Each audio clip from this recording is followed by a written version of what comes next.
सभी को नमस्कार। मैं डॉक्टर सरला पंड्या, कार्यवाहक प्राचार्य श्री गोविंद गुरु राजकीय महाविद्यालय बांसवाड़ा। आज की इस वीडियो के माध्यम से हम तृतीय वर्ष हिंदी साहित्य के द्वितीय प्रश्न पत्र की पुस्तक निबंध चयनिका निबंध संग्रह पुस्तक के 5वें निबंध करुणा के दूसरे भाग का अध्ययन करेंगे। हम पहले भाग का अध्ययन पहले कर चुके हैं, पहले वाले ऑडियो में। इस निबंध के लेखक आचार्य रामचंद्र शुक्ल हैं, जिनके बारे में विस्तृत अध्ययन हम पहले वाले भाग में कर चुके हैं। आचार्य रामचंद्र शुक्ल ने इस करुणा नामक निबंध में करुणा भावना का वर्णन करते हुए करुणा भाव के विभिन्न सोपानों पर विचार विमर्श किया है और उसे दया भाव और त्याग और प्रेम भाव के साथ में लिया है, ताकि इस भाव के कारण समाज में जो भलाई का भाव है, जो सात्विकता का भाव है, जो प्रेम का भाव है, वह निरंतर बना रहे। और यह जो भाव है करुणा भाव, वह संसार में अति आवश्यक है। इसी के द्वारा यह जो परिवार है, समाज है, वे हमें निरंतर गतिमान दिखाई देते हैं। करुणा भाव के कारण ही यह संसार है, वह आपस में प्रेम, सहयोग और सात्विकता के भाव से, शीलता के भाव से आपस में बंधे हुए दिखाई देते हैं। इसी भाव का वर्णन करते हुए उन्होंने इस वीडियो के अंतिम भाग में कहा था कि किस प्रकार से यह जो करुणा भाव है वह मोह भाव में भी बढ़ जाता है, और जो यशोदा और कौशल्या हैं वो किस प्रकार से अपने कृष्ण और राम के लिए दुखी होती हैं और उनके सुख की जो अनिश्चितता है उसको मात्र ध्यान करने से ही वे दुखी हो जाती हैं। और यह जो करुणा भाव है वह मोह भाव में ही परिवर्तित हो जाता है, जो कि सही नहीं माना जाता है, पर वो एक प्रकार का मोह भाव ही उसमें दिखाई देता है। लेखक ने आगे लिखा है कि वियोग की दशा में गहरे प्रेमियों को प्रिय के सुख का अनिश्चय ही नहीं, कभी कभी घोर अनिष्ट की आशंका तक होती है। जैसे एक पति वियोगिनी संदेह करती है कि नदी किनारे धुआं उठत है, मैं जानू कछु होए, जिसके कारण मैं जली वही न जलता होए। इस प्रकार से वे लिखते हैं कि शुद्ध वियोगी का दुख केवल प्रिय के अलग हो जाने की भावना से उत्पन्न क्षोभ या विषाद है, जिसमें प्रिय के दुख या कष्ट आदि की कोई भावना नहीं होती है। इस प्रकार से इसमें क्षोभ और विषाद भाव की ही प्रमुखता रहती है।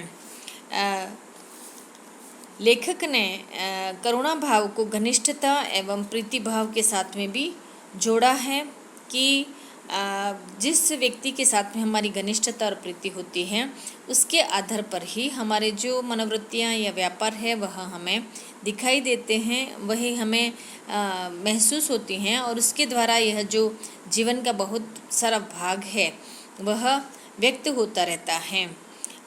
उन्होंने यही कहा है कि किसी प्रिय या सूरद के चीर वियोग या मृत्यु के शोक के कारण जो करुणा या दया का भाव मिलकर चित्त को व्याकुल करता है, उसमें उस व्यक्ति का जो अन्याय व कुव्यवहार है वह मृत्यु के बाद में हमारे मन में से निकल जाता है, नष्ट हो जाता है, और हम उसकी आत्मा को संतुष्ट करने की भावना सब दिन के लिए जाती रहती है, और हम बहुत अधीर और विकल हो जाते हैं। यानी कि जो व्यक्ति मर जाता है उसके प्रति हमारी भावनाएं वे शुद्ध सात्विक हो जाती हैं, और हमारे मन में किसी प्रकार का द्वेष भाव नहीं रहता है। इसी प्रकार से आगे वे लिखते हैं कि करुणा भावना के प्रसार की आवश्यकता है।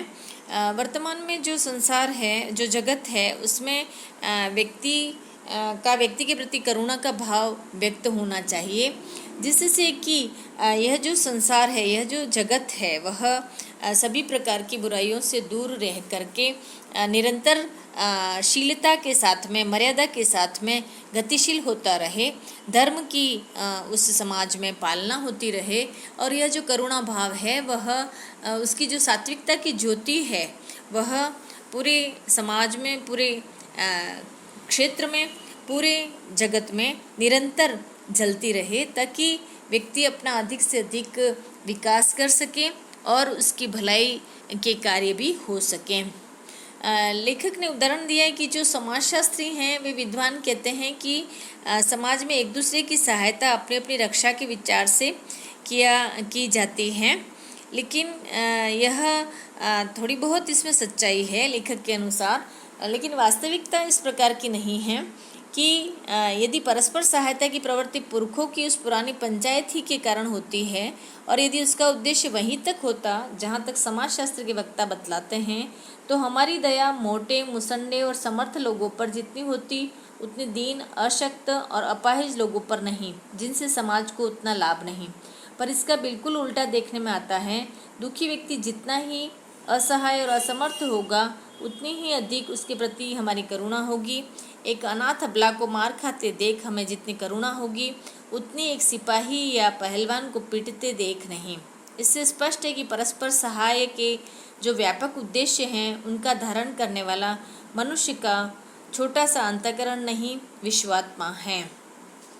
लेखक ने आगे हमें समझाया है कि जो करुणा का वर्तमान स्वरूप है वह बिल्कुल परिवर्तित हो गया है और यह जो करुणा भाव है वह समाज में छद्म शिष्टता के रूप में व्यक्ति के व्यवहार में दिखाई देता है और उसमें जो परिचितों के प्रति जो क्लेश या शोक का भाव होता है वह मात्र सहानुभूति में परिवर्तित हो गया है और यह निकम्मा सा हो गया है। शिष्टाचार में इस शब्द का इतना प्रयोग होने लगा है कि यह निकम्मा सा प्रतीत होता है। हृदय का सच्चा जो भाव है वह नहीं महसूस होता है और लोग हैं वे छद्म शिष्टता के आधार पर जो सच्चाई के भाव हैं वे क्रमशः नष्ट होते जाते हैं। उसी प्रकार से लेखक ने करुणा एवं प्रीतिभाव का संबंध स्पष्ट करते हुए भी कहा है कि जहाँ कहीं करुणा का भाव होता है तो उसके फलस्वरूप जो प्रेम का भाव उत्पन्न होता है उसके प्रति हम कृतज्ञ होते हैं और श्रद्धा भाव उसमें पैदा होता है, तो हम उस करुणा करने वाले व्यक्ति के प्रति प्रेम से भर जाते हैं। तो उसका उदाहरण देते हुए वे लिखते हैं कि कई औपन्यासिक कथाओं में यह बात दिखलाई गई है कि युवतियां दुष्टों के हाथ से अपना उद्धार करने वाले युवकों के प्रेम में फंस गई हैं और इसी प्रकार से कोमल भावों की योजना में दक्ष बंगला के उपन्यास लेखक करुणा और प्रीति के मेल से बड़े ही प्रभावोत्पादक दृश्य उपस्थित करते हैं। इस प्रकार से करुणा भाव से व्यक्ति के जो मन में सहृदयता का जो भाव है वह विस्तार पा जाता है और वह अपना सर्वस्व समर्पण करने के लिए तैयार हो जाता है। लेखक ने बताया है कि स्मृति, अनुभव, अनुमान या दूसरों से प्राप्त ज्ञान के सारे मनुष्य का ज्ञान इस परिमिति को लांघता हुआ अपना देश काल संबंधी विस्तार भी बढ़ाता जाता है।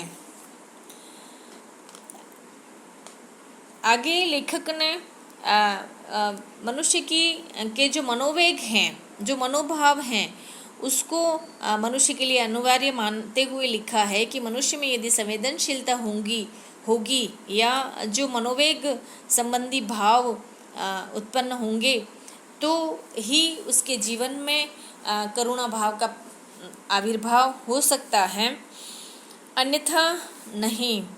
करुणा भाव आवश्यक है समाज में, उसी के द्वारा समाज की भलाई का जो उपक्रम है वह किया जा सकता है, जो कर्म है वो किए जा सकते हैं।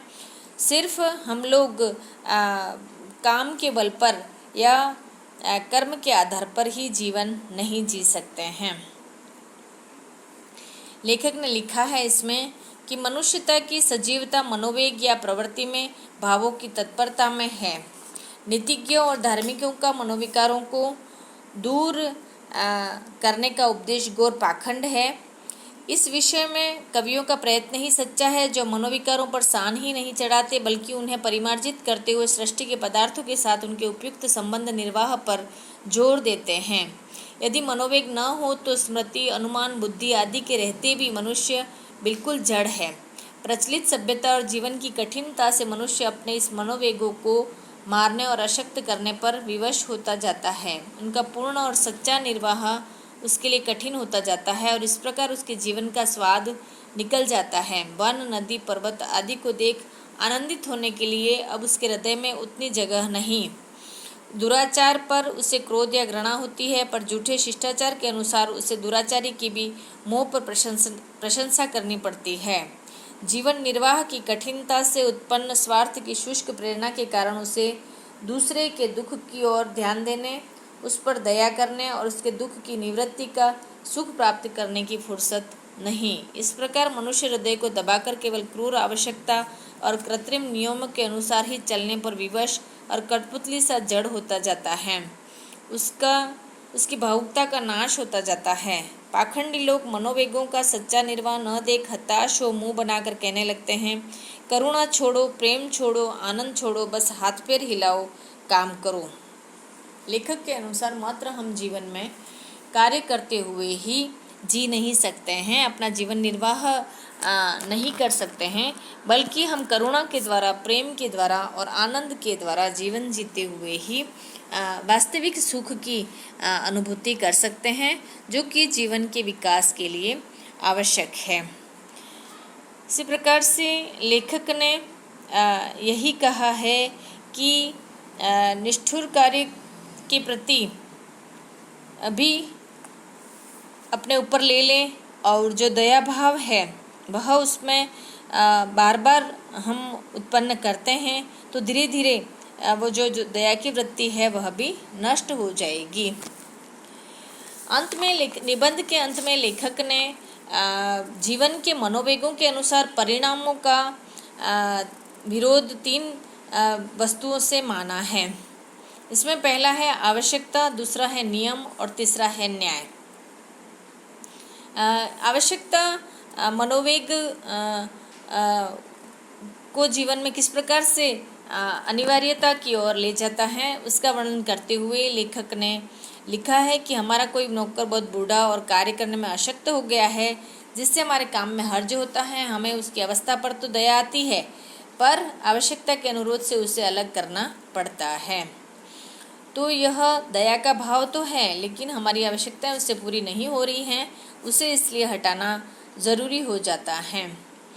उसी प्रकार से लेखक ने कहा है कि नियम के अनुसार प्रत्येक व्यक्ति बंधा हुआ होता है। जहाँ पर नियम होता है वहाँ यदि 1 रुपये का भी हमें जो वसूली होती है वह करनी पड़ती है, चाहे कोई दीन अकिंचन व्यक्ति ही क्यों न हो। उसके पास साधन सुविधाएं तो नहीं रहती हैं, वह दे भी नहीं सकता है 1 रुपया, लेकिन हम दया के वशीभूत होकर के उस नियम का पालन नहीं करेंगे ऐसा नहीं है। हमें उस नियम का पालन अवश्य ही करना पड़ेगा और उससे जो 1 रुपया है वह वसूल करना पड़ेगा। इसी प्रकार से लेखक ने राजा हरिश्चंद्र और रानी शैव्या का उदाहरण दिया है, जिसने अपने कफन के लिए मृत पुत्र के लिए कफन का एक जो टुकड़ा है वह भी प्राप्त करके जो नियम है जीवन का उसका पालन किया था और इसी कारण से वह संसार में अमर हो गए थे। इस प्रकार से करुणा का विषय दूसरे का दुख है, अपना दुख नहीं है।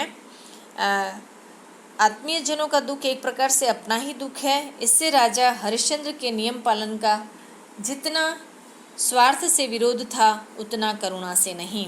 इस प्रकार से लेखक ने आवश्यकता और नियम के साथ साथ न्याय को भी बताया है कि जो न्याय है वह भी ज़रूरी है।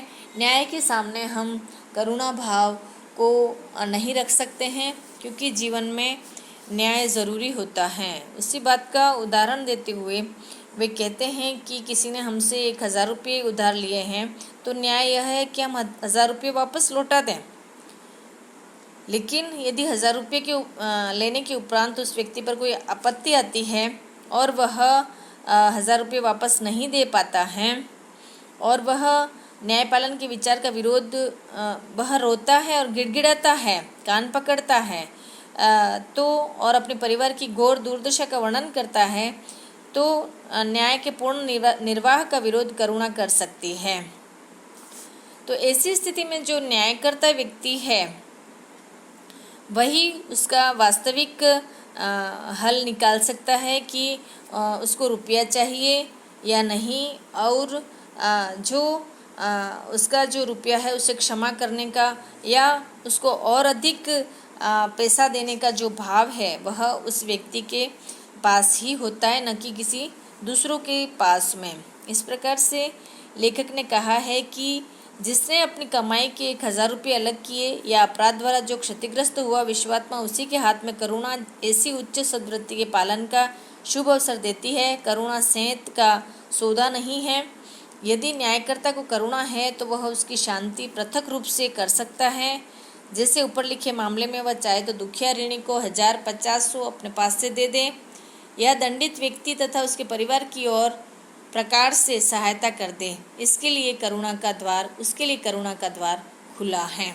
इस प्रकार से इस निबंध में आचार्य रामचंद्र शुक्ल ने करुणा संबंधी विभिन्न मापदंडों का, विभिन्न नियमों का और विभिन्न भावों का, मनोवियोगों का सुंदर वर्णन किया है, जिसके आधार पर हम कह सकते हैं कि जो करुणा भाव है वही मनुष्य के हृदय में सात्विकता की ज्योति जगाने वाला भाव है।